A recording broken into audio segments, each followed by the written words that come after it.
Hi students, आप लोग कैसे हैं? मस्त रहिए।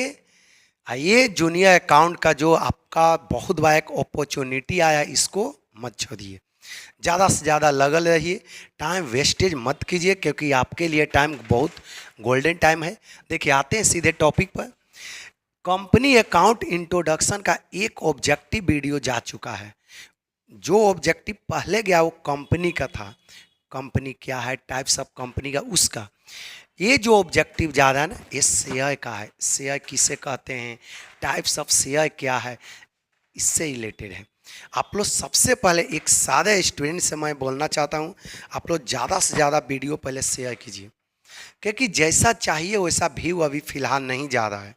आप लोग ज़्यादा से ज़्यादा वीडियो शेयर कीजिए, ताकि हम लोग भी स्पीड में वीडियो को अपलोड करेंगे। आते हैं सीधे टॉपिक पर। ये जो ऑब्जेक्टिव है सबके लिए इम्पोर्टेंट है, चाहे आपका जूनियर अकाउंट के लिए हो, या बिहार लेखपाल के लिए हो, या पीजीटी जो कॉमर्स पेपर 2 के लिए जो एग्ज़ाम देना चाहते हैं उनके लिए, ये दोनों के लिए इम्पोर्टेंट है। चलिए, तो पहले आते हैं सीधे टॉपिक पर। एक बार मैं फिर से बोलता हूँ, ज़्यादा से ज़्यादा आप लोग वीडियो शेयर कीजिए। जितना व्यू जाएगा उतना ही वीडियो अपलोड होगा। हम लोग प्रयास करें कि ज़्यादा से ज़्यादा अपलोड किया जाए। जो समय रहता है उसमें ही ज़्यादा से ज़्यादा अपलोड करने के प्रयास करते हैं। बस आप लोग भी ज़्यादा से ज़्यादा शेयर कीजिए। चलिए, आते हैं सीधे टॉपिक पर। देखिए क्या है क्वेश्चन। देखिए फर्स्ट क्वेश्चन क्या है, फटाफट देखिए। बहुत इंपॉर्टेंट क्वेश्चन है, हाईली रिपीटेड क्वेश्चन है। पिछले बार जितना कोच जैसे 2018 में एग्जाम हुआ है वो सब का क्वेश्चन है। उसके पहले जो जूनियर अकाउंट का एग्जाम हुआ है उसका क्वेश्चन है। क्वेश्चन देखोगे तो आपको खुद ही माइंड में बैठ जाएगा किस टाइप का क्वेश्चन है। बस किसी भी वीडियो को आप लोग स्किप मत करना, सारा वीडियो को एक एक पॉइंट देखो, क्योंकि बहुत बड़ा मौका आया है, कहीं हाथ से छूट ना जाए। चलिए देखिए, अंशों का निगमन किया जा सकता है। Share can be issue, company किस पर शेयर इशू कर सकते हैं। देखिए, सिर्फ समता मूल्य पर, एट, देखिएगा, at par value. Par value मतलब किसको बोलते हैं, फेस वैल्यू को। आगे देखिए, सिर्फ प्रीमियम पर, एट प्रीमियम ओनली, मान ले कि, चलिए आगे देख लो, सिर्फ डिस्काउंट पर। आप जानते हैं ना, कंपनी एक्ट 2013 के अकॉर्डिंग अब कोई भी कंपनी अपना शेयर डिस्काउंट पर इशू नहीं कर सकती है। तो ये तो ऐसे नहीं होगा, ये फर्स्ट वाला ऑप्शन, ये आपका सी ऑप्शन नहीं होगा, क्योंकि कंपनी एक्ट 2013 में क्लियर बोला गया है कि कोई भी कंपनी, चाहे वो न्यू कंपनी हो, अपना शेयर डिस्काउंट पर इशू नहीं कर सकती है।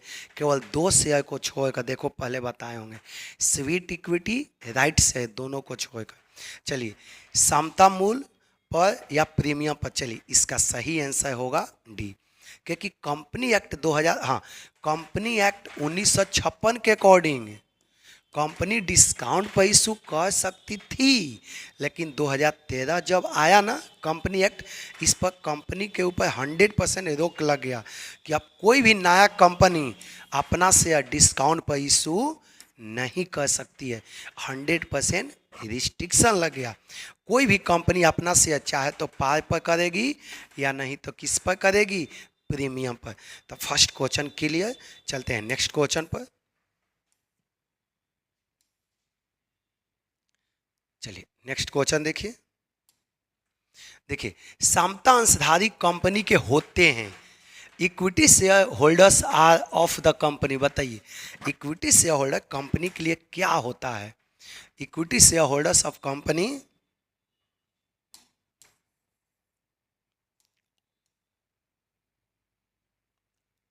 देखिए समता अंशधारी कंपनी के होते हैं। Equity shareholders are of the company, company के लिए इक्विटी शेयर होल्डर क्या होता है, लेनदार, क्रेडिटर कभी नहीं, स्वामी ऑनर यस, आगे देखिए ग्राहक कस्टमर नहीं, नॉन ऑफ दीज। एक इक्विटी शेयर जो होता है ना, कंपनी का मालिक होता है। ये पहले भी देखो बता चुके हैं, इसके पहले जो लेक्चर क्लास हुआ होगा, लेक्चर क्लास में जाके देखिए, एक एक करके इसके बारे में बताए हुए होंगे। नेक्स्ट क्वेश्चन चलिए।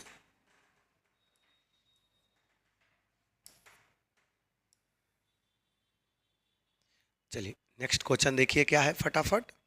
देखिए थर्ड नंबर क्वेश्चन, अंशधारियों को प्राप्त होता है, shareholders get, share holder को क्या मिलता है, ब्याज इंटरेस्ट नहीं, डिविडेंड यस, कमीशन नहीं, प्रॉफिट नहीं।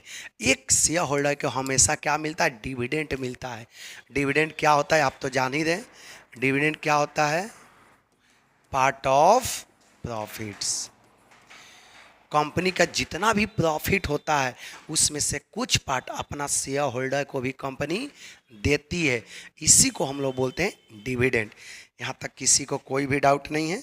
चलिए नेक्स्ट क्वेश्चन पर चलते हैं। देखिए नेक्स्ट क्वेश्चन, देखिए नेक्स्ट क्वेश्चन क्या है, कंपनी द्वारा अंशों का निगमन किया जा सकता है। एक कंपनी में इशू द शेयर, कंपनी अपना शेयर किस पर कैसे इशू कर सकती है, अंशों का निजी विक्रय द्वारा, by private placement of share. देखिए प्राइवेट प्लेसमेंट के द्वारा जनरली कौन इशू करता है, प्राइवेट कंपनी। कौन इशू करता है, प्राइवेट कंपनी, प्राइवेट प्लेसमेंट के द्वारा। आगे देखिए, अंशों को सार्वजनिक निगमन द्वारा, by public subscription of share, ये जनरली कौन इशू करती है, पब्लिक कंपनी। आगे देखिएगा, नगदी के अतिरिक्त किसी अन्य प्रतिफल के बदले, for consideration other than cash, all of these.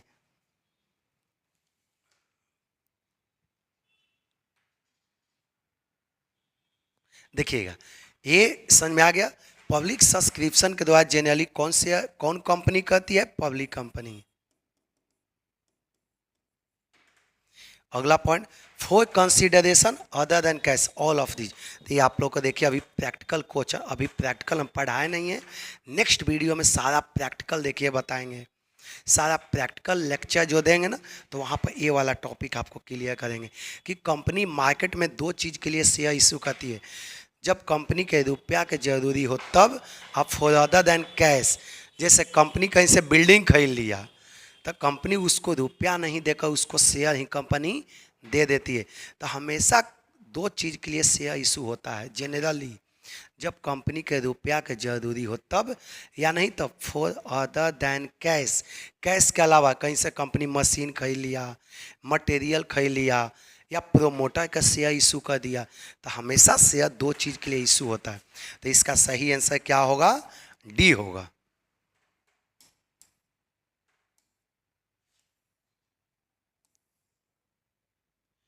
Next question देखिए फटाफट। नेक्स्ट क्वेश्चन देखिए, एक कंपनियों निगमित कर सकती है, देखिए एक कंपनियों निगमित कर सकती है, एक कंपनी कैन इशू, बताइए कंपनी क्या इशू कर सकती है, समतांश इक्विटी से, यस, पूर्वाधिकार अंश, ये भी प्रीफरेंस है, ये भी इशू कर सकती है, समता तथा पूर्वाधिकार दोनों अंश, equity and preference share both shares. आगे देखें, नॉन ऑफ दीज, इसका सही आंसर क्या है, सी है। एक कंपनी दोनों टाइप का शेयर इशू कर सकती है, आप लोग देखिए लेक्चर क्लास में बताए होंगे, इक्विटी शेयर भी इशू कर सकती है, आप प्रीफरेंस शेयर भी इशू कर सकती है। जनरली जो शेयर होल्डर रिस्क से लेना चाहता है वो कौन सा शेयर खरीदता है, इक्विटी, और जो शेयर होल्डर रिस्क लेना नहीं चाहता है वो क्या परचेज करता है, प्रीफरेंस शेयर। समझ में आ गया ना। तो एक कंपनी दोनों टाइप का शेयर इशू कर सकती है, चाहे आपका इक्विटी शेयर हो चाहे वो प्रीफरेंस शेयर हो, कोई डाउट नहीं। नेक्स्ट पॉइंट पर चलते हैं।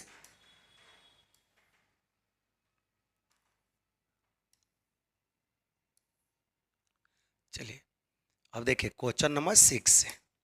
देखिए कंपनी में निश्चित दर से लाभांश किसको दिया जाता है, to whom dividend is given at fix rate in a company.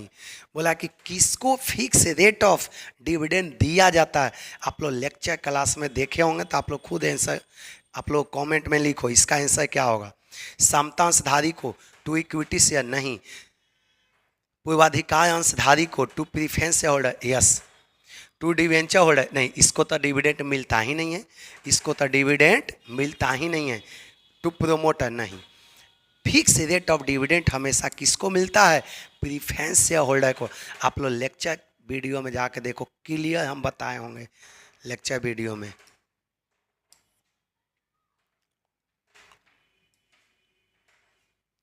Next देखिएगा क्वेश्चन नंबर 7।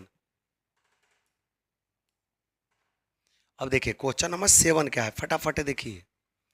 पूंजी का वह भाग जो केवल कंपनी के समापन पर ही मांगा जा सकता है कहलाती है। बताइए, पूंजी का वह भाग, देख लीजिए, पूंजी का वह भाग, पूंजी का वह भाग जो केवल कंपनी के समापन पर ही मांगा जा सकता है, उसको क्या कहेंगे? देखिए, the portion of the capital which can be called up only on the winding up of company is called. Winding up मतलब क्या होता है? कंपनी के समापन। अब बताइए, लेक्चर क्लास में याद होगा, कंपनी का कौन ऐसा, कैपिटल का कौन ऐसा पार्ट है जो कंपनी के केवल बंद होते समय मांगा जाता है? अब बताइए, ये बहुत सिंपल सा लाइन है। ऑथोराइज कैपिटल नहीं, एक क्वेश्चन तो सबको समझ में आ गया ना। The portion of capital which can be called up only on the winding of company is called. Capital का वैसा पार्ट जो कंपनी के बंद होते समय मांगा जाता है, उसको क्या कहेंगे? कौन सा कैपिटल है? अधिकृत पूंजी, ऑथराइज कैपिटल नहीं। नियमित पूंजी, इशू कैपिटल नहीं। Uncalled up capital, reserve capital. याद को आप लोग लेक्चर क्लास में देखो, इसका सही आंसर क्या है? Reserve capital. रिजर्व कैपिटल को कंपनी कम मांगती है, कंपनी के बंद होते समय। किस लिए? आपको देखो लेक्चर क्लास में बताएं हैं, क्योंकि लायबिलिटी को पेमेंट करने के लिए। कंपनी क्यों मांगती है? लायबिलिटी को क्या करने के लिए? पेमेंट करने के लिए। लायबिलिटी को क्या करने के लिए? पेमेंट करने के लिए। आप जानते हैं कि कोई भी कंपनी जब बंद होती है, उस समय कंपनी फिनेंशियल रूप से बहुत डैमेज होती है, तो उस समय काफ़ी पैसा के जरूरी होता है। इसीलिए कुछ कंपनी अपना कैपिटल बचा कर रखती है। शेयर होल्डर से कुछ रुपया कंपनी मांगती नहीं है, उस रुपए को कंपनी बचा के रखती है कि उसको कब मांगेंगे? जब कंपनी बंद होगी तब। किस लिए? ताकि हम लायबिलिटी को पेमेंट कर सके। यही आपको बोला था। सही आंसर क्या होगा? Reserve capital.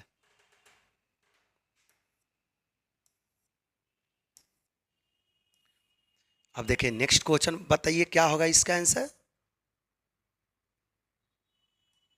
देखिए नेक्स्ट क्वेश्चन, एक कंपनी के द्वारा अपने कर्मचारियों अथवा संचालकों को वैयक्तिक संपदा अधिकार के प्रतिफल में जारी किए गए अंशों को कहते हैं।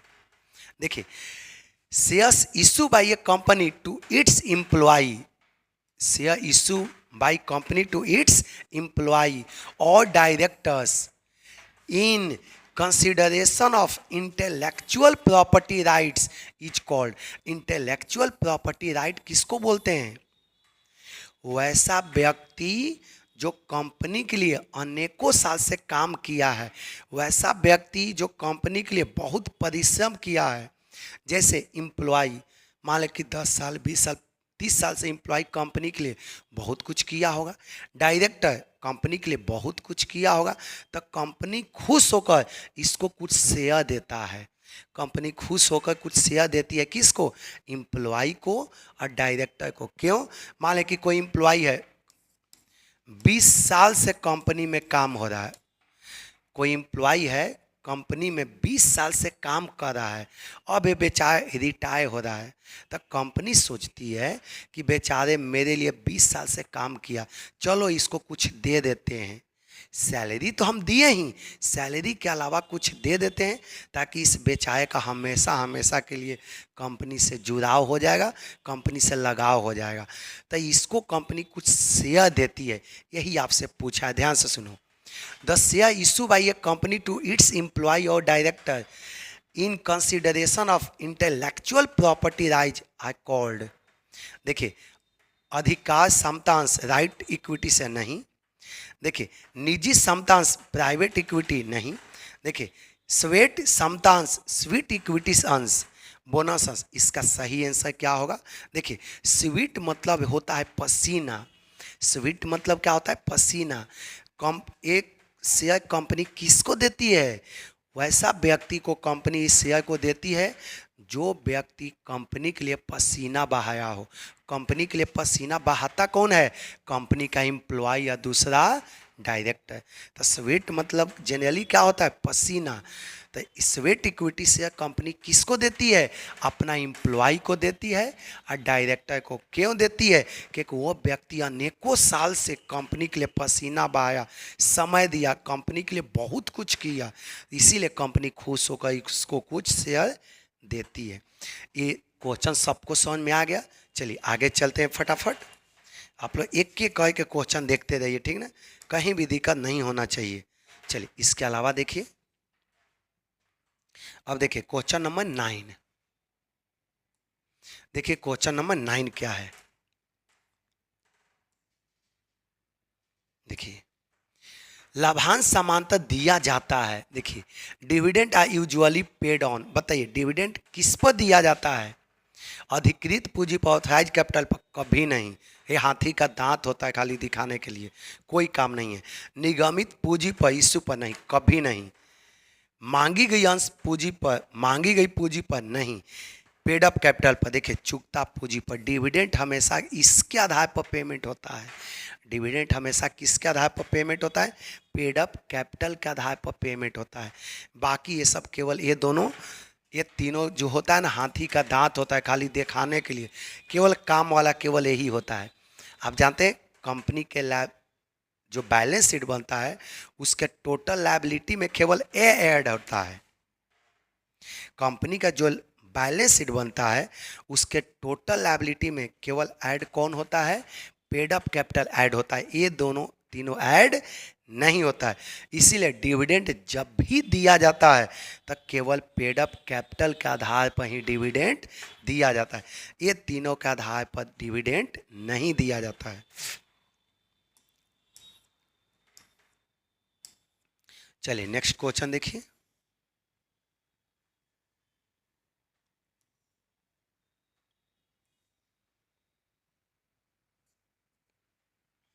चलिए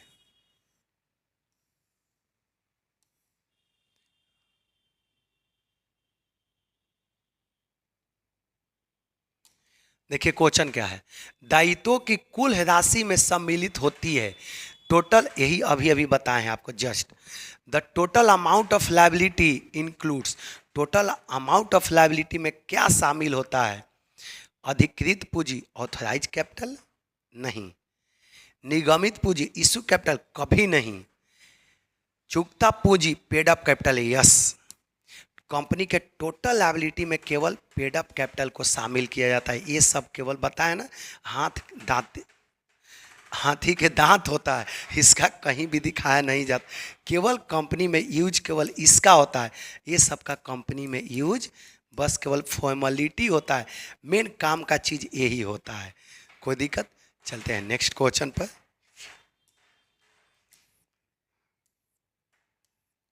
चलिए नेक्स्ट क्वेश्चन देखिएगा। चलिए नेक्स्ट क्वेश्चन देखिए, बहुत सिंपल सा क्वेश्चन है।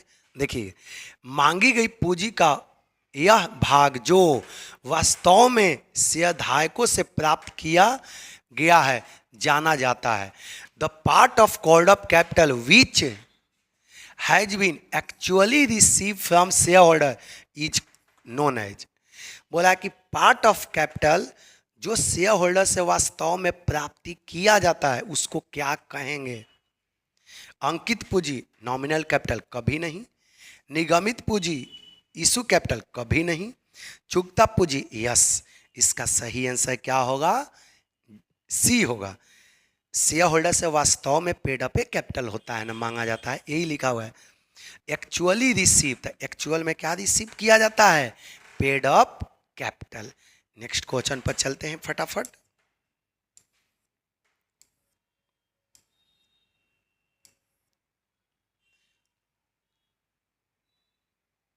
चलिए नेक्स्ट क्वेश्चन बताइए। देखिए अंशधारियों के लिए लाभांश है। Dividends for shareholder are. Shareholder के लिए डिविडेंड क्या है? देखिए देय कर राशि, पेएबल टैक्स अमाउंट, आगे देखिए टैक्स फ्री अमाउंट, इंटरेस्ट, आगे देखिए नॉन ऑफ जी, या देखिए टैक्स फ्री। जब टैक्स पढ़ाएंगे ना तो वहाँ पर बताएंगे डिविडेंड जो शेयर होल्डर को मिलता है ना वो टैक्स फ्री होता है, इस पर टैक्स नहीं लगता है। क्यों? क्योंकि कंपनी टैक्स देने के बाद ही सारे शेयर होल्डर के बीच में डिविडेंड को बांटती है। मान लेते हैं कि कंपनी का प्रॉफिट कितना हुआ, 10 लाख। कंपनी का प्रॉफिट कितना हुआ, 10 लाख। कंपनी इसमें मान जनरली कंपनी पर 30% टैक्स लगता है, आप लोग भी जानते हैं। 3 लाख इसमें से कंपनी टैक्स दे दिया, कितना बच गया, 7 लाख। अब 7 लाख को, इस 7 लाख को शेयर होल्डर के बीच में कंपनी क्या करती है, डिस्ट्रीब्यूट करती है। तो अब देखिए शेयर होल्डर को अब टैक्स थोड़ी ही लगेगा, कंपनी तो टैक्स पहले ही दे दी, कंपनी टैक्स पहले ही दे दी। तो जब से इस 7 लाख को बांटेंगे तो टैक्स नहीं लगेगा। इसीलिए कभी भी कंफ्यूजन मत होना। शेयर होल्डर के जो डिविडेंड मिलता है ना 100% टैक्स फ्री होता है, उस पर टैक्स नहीं लगता है। जब आपसे कोई पूछे कि क्यों नहीं लगता है तब बोलना कि कंपनी टैक्स देने के बाद जो रुपया आता है उसको शेयर होल्डर के बीच में बांटा जाता है। तो दोबारा टैक्स थोड़ी ही लगेगा। कोई पागल है कि दोबारा इनकम टैक्स को टैक्स देगा? एक बार तक कंपनी दे ही दिया तो हम कहाँ से देंगे? सबको समझ में आ गया? तो टैक्स फ्री होता है, किसी को कोई डाउट नहीं है। चलिए फटाफट नेक्स्ट क्वेश्चन की ओर।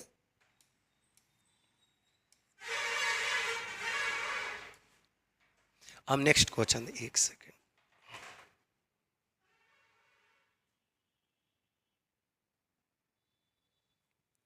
नेक्स्ट क्वेश्चन देखिएगा आप लोग, देखिएगा। अधिकांश निगमित किए जाते हैं, right shares are issue to. Right share किसको इशू किया जाता है बताइए? बहुत सिंपल क्वेश्चन है, रिपीटेड क्वेश्चन है। प्रवर्तकों को राइट शेयर पता है ना, आप लेक्चर क्लास जाके देखो बताए होंगे। प्रोमोटर्स को, परिवर्तनीय ऋण पत्र धारकों, the holder of debenture, the holder of convertible debenture, ये तो कभी नहीं। डिवेंचर होल्डर को कभी भी शेयर नहीं मिल, एक सेकेंड ज़्यादा नीचे मत भागिए आप, नहीं तो दिक्कत हो जाएगा। देखिएगा ये समझ में आ गया। देखिए डिवेंचर होल्डर को कभी तक शेयर मिलता ही नहीं है। आगे देखें, विद्यमान अंशधारियों को एग्जिस्टिंग शेयर होल्डर को yes A right all of the, कभी नहीं। जब भी राइट शेयर दिया जाता है तो हमेशा किसको दिया जाता है? एग्जिस्टिंग शेयर होल्डर को। किसको दिया जाता है? इसी में भी एक और क्वेश्चन पूछ देगा, इसी में ऑप्शन डाल देगा, existing preference share holder, existing equity share holder. तो हमेशा इक्विटी शेयर होल्डर को दिया जाता है। राइट शेयर हमेशा किसको दिया जाता है? इक्विटी को। आपको क्वेश्चन कहीं से भी फंसा सकता है, इसलिए एक पॉइंट पर नजर रखो, आप कहीं भी पॉइंट छूटना नहीं चाहिए। आप YouTube पर देखो, इतना डीपली कोई भी टीचर नहीं बताया होगा जितना मैं बता रहा हूँ। बस आप लोग ज़्यादा से ज़्यादा वीडियो शेयर होना चाहिए, क्योंकि जितना वीडियो शेयर होगा उतना ही वीडियो का अपलोडिंग ज़्यादा होगा। बस आप, मेरा रिस्पॉन्सिबिलिटी है वीडियो अपलोड करना, आपका रिस्पॉन्सिबिलिटी है ज़्यादा से ज़्यादा शेयर करना। चलिए नेक्स्ट क्वेश्चन देखिए क्या है, बहुत इंपॉर्टेंट क्वेश्चन है, ध्यान से देखिए। देखिए एक नई कंपनी अपने अंशों का निगमन नहीं कर सकती है। देखिए क्या लिखा है, a new company can not issue it's shares. एक नया कंपनी अपना शेयर किस पर इशू नहीं कर सकती है? सम मूल्य पर, सम मतलब अंकित मूल्य को बोलते हैं। एट पार पर, ये तो कर ही सकती है। प्रीमियम पर, यस ये भी कर सकती है। कटौती पर, अंकित मूल्य पर, फेस वैल्यू को ही बोलते हैं पार वैल्यू, इसीलिए दोनों ऑप्शन एक ही है। Option number D, option number A, दोनों एक ही है। अब बताइए, एक न्यू कंपनी अपना शेयर कभी भी डिस्काउंट पर इशू नहीं कर सकती है। अभी अभी हम बताएं, समझ में आ गया ना? कंपनी एक्ट 2013 क्लियर बोलता है कि कोई भी नया कंपनी अपना शेयर डिस्काउंट पर इशू नहीं कर सकती है। इसका ऑप्शन समझ में आ गया? नया कंपनी अपना शेयर कभी भी डिस्काउंट पर इशू नहीं कर सकती है। नेक्स्ट क्वेश्चन पर चलते हैं।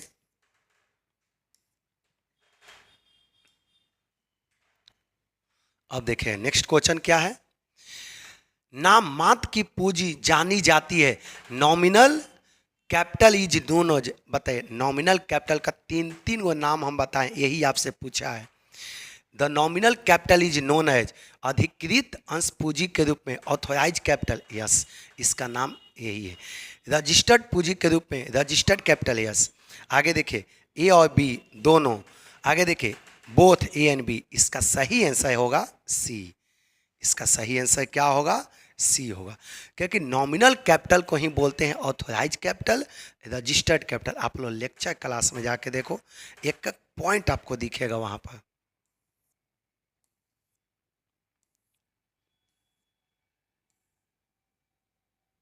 चलिए नेक्स्ट क्वेश्चन देखिए।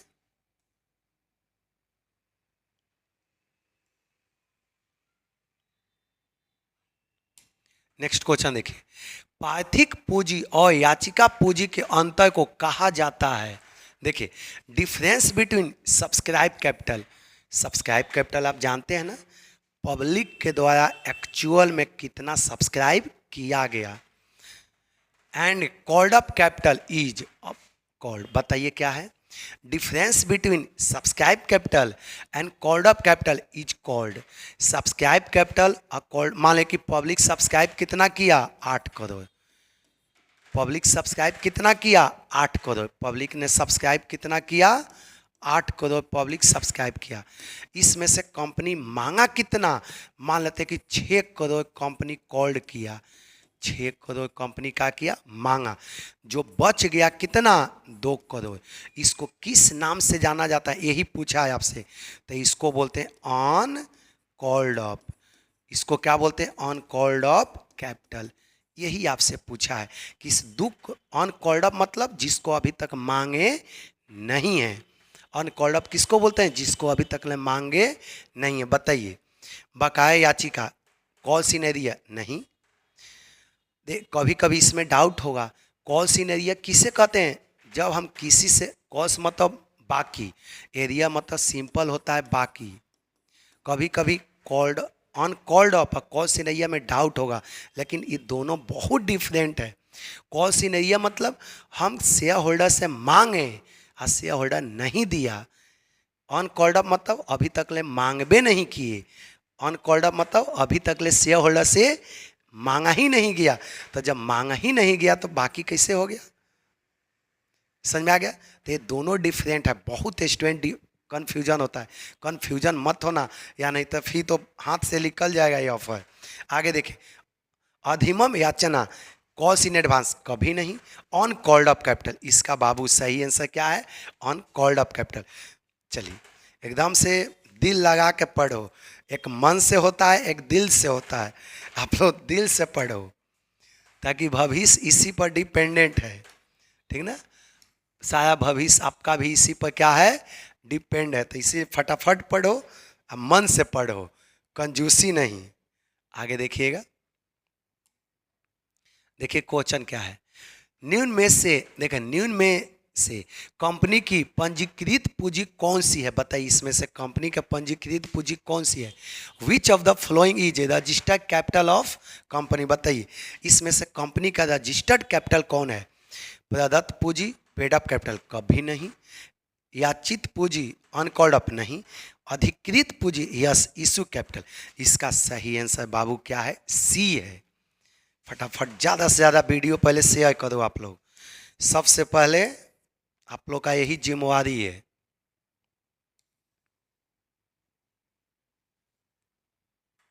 नेक्स्ट क्वेश्चन देखिए, एक संयुक्त अंश पूंजी वाली कंपनी, देखिए इसको बोलते हैं ज्वाइंट स्टॉक कंपनी, कंपनी को ही बोलते हैं ज्वाइंट स्टॉक कंपनी, इसीलिए कभी कंफ्यूजन आप लोग मत होना।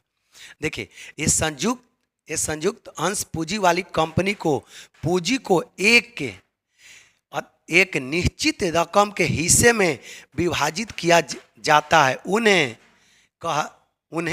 कहा जाता है। देखिएगा, the capital of A joint stock company is divided, क्या बोला?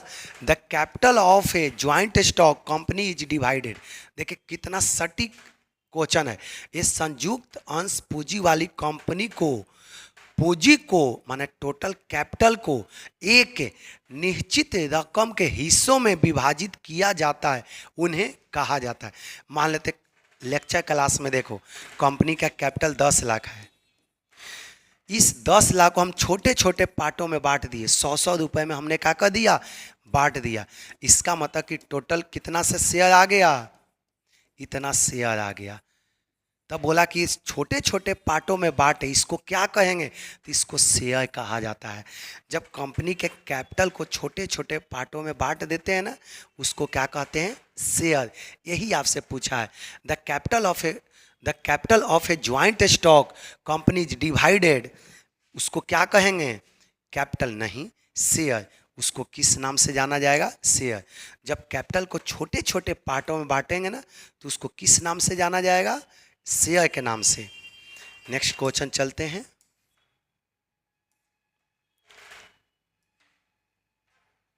नेक्स्ट क्वेश्चन देखिएगा 19 नंबर।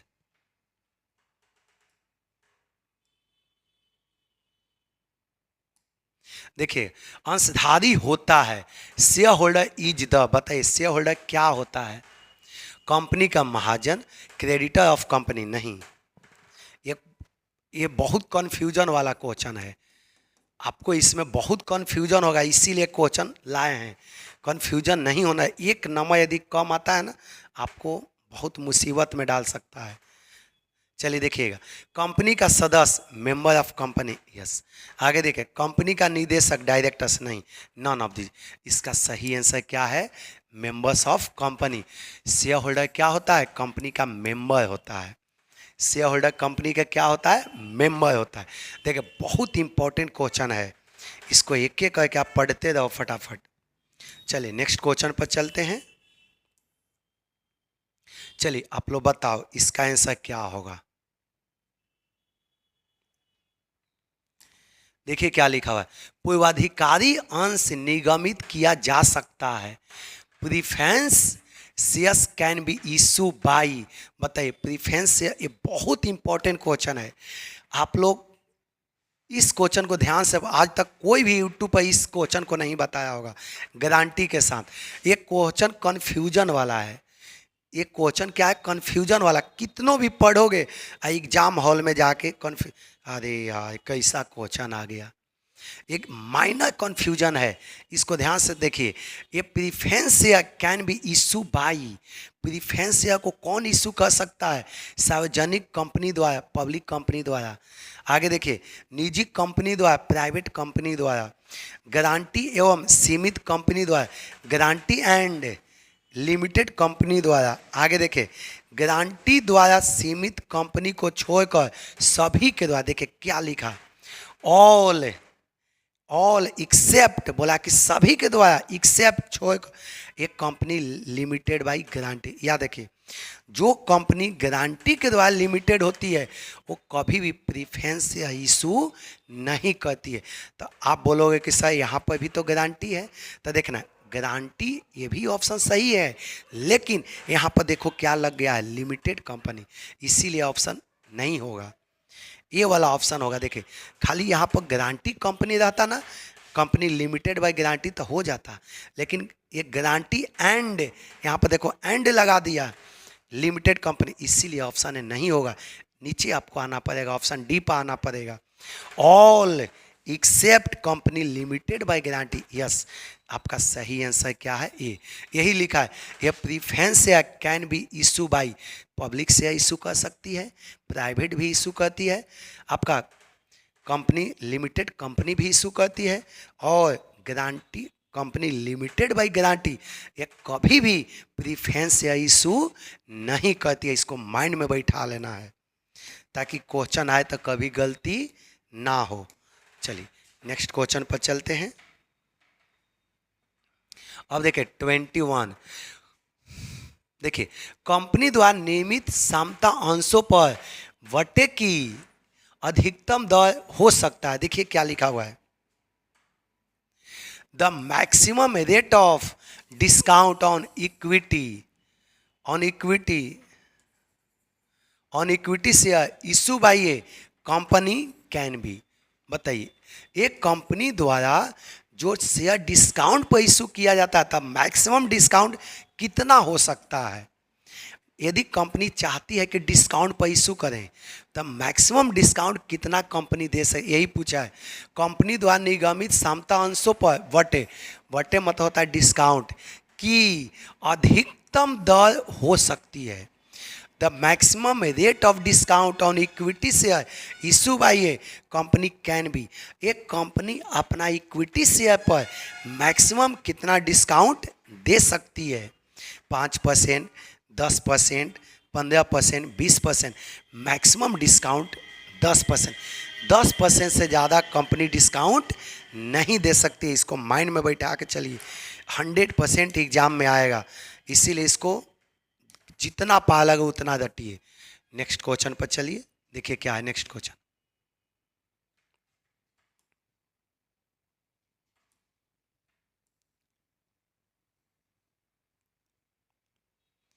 चलिए नेक्स्ट क्वेश्चन देखिएगा। बटे पर अंशों के निगमन की अधिकतम अवधि होती है, the maximum period for issue of share at discount is, discount issue करने का मैक्सिमम पीरियड कितना दिन होता है, तो याद रखना। जब कंपनी चाहती है कि मार्केट में शेयर डिस्काउंट पर इशू करें तो टॉप अथॉरिटी से परमिशन लेना होता है। तो जैसे ही आप परमिशन ले लिए उसके 60 दिन के अंदर शेयर को इशू करना होता है। 60 दिन मतलब 2 महीना के अंदर शेयर को इशू करना होता है। जैसे ही आपको परमिशन मिल गया कि आप शेयर डिस्काउंट पर इशू कर सकते हैं, तब परमिशन मिलने के 60 दिन के अंदर आपको शेयर को इशू करना होता है। यही क्वेश्चन पूछा है। The maximum period for issue of share discount is 1 week, 15 days, 1 month, 2 months. जैसे ही आपको परमिशन मिल गया कि आप शेयर डिस्काउंट पर इशू कर सकते हैं, तो उस 2 महीना के अंदर डिस्काउंट पर इशू करना आवश्यक होता है। चलिए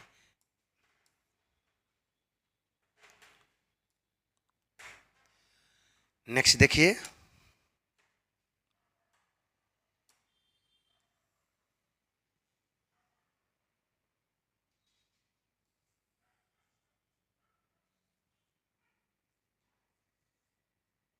चलिए नेक्स्ट क्वेश्चन देखिए क्या लिखा हुआ है। पूर्वाधिकारी अंशधारियों को लाभांश मिलता है, preference share holders receive dividend, समता अंशधारी से पूर्व, before equity share holder. Yes, preference share holder को हमेशा इक्विटी शेयर होल्डर को डिविडेंड देने से पहले मिलता है। इसको माइंड में बैठा के रखना। इसका सही आंसर क्या होगा, ए होगा। चलिए यहाँ पर डी होगा, मिस्टेक से द हो गया है, डी होगा। नेक्स्ट क्वेश्चन पर चलते हैं फटाफट।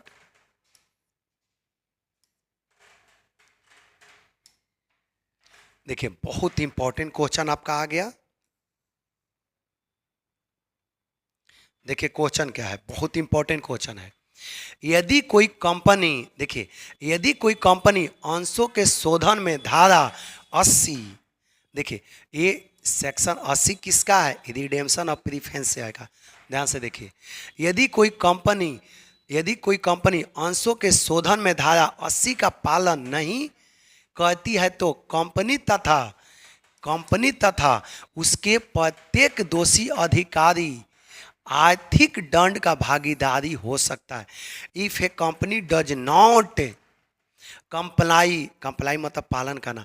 If A company does not comply with section 80 in the redemption of shares, बोला कि यदि कंपनी अपना शेयर को लौटाते समय सेक्शन 80 को पालन नहीं करती है, the company and every officer is in default may be liable to monetary penalty. यदि कोई कंपनी या उसका अधिकारी, उसका ऑफिसर सेक्शन 80 को अवहेलना करता है, अनदेखा करता है या सेक्शन 80 को पालन नहीं करता है, तो उसको कितना पेनाल्टी लगता है, मतलब उसको कितना दंडित लगता है, उसके ऊपर कितना दंड लगता है। अप टू 5 ईयर्स नहीं, अप टू 10 ईयर्स। जो अधिकार या कंपनी सेक्शन 80 को नेगलेक्ट करता है या पालन नहीं करता है तो उसको 10,000 रुपये की पेनाल्टी लगता है। तो देखिए ये आपका 24 ऑब्जेक्टिव समाप्त हो गया, 24 ऑब्जेक्टिव समाप्त। अब नेक्स्ट वीडियो जाएगा, सारा प्रैक्टिकल जाएगा, प्रैक्टिकल लेक्चर जाएगा। आप लोग ज़्यादा से ज़्यादा वीडियो शेयर कीजिए। नेक्स्ट वीडियो में बताएंगे शेयर क्या है, उसको इशू कैसे करेंगे, कितना कितना रुपया पर इशू करेंगे, उसका अकाउंटिंग ट्रीटमेंट क्या है। नेक्स्ट वीडियो में ये होगा। बस आप लोग ज़्यादा से ज़्यादा वीडियो को शेयर कीजिए। ठीक, सभी को थैंक यू।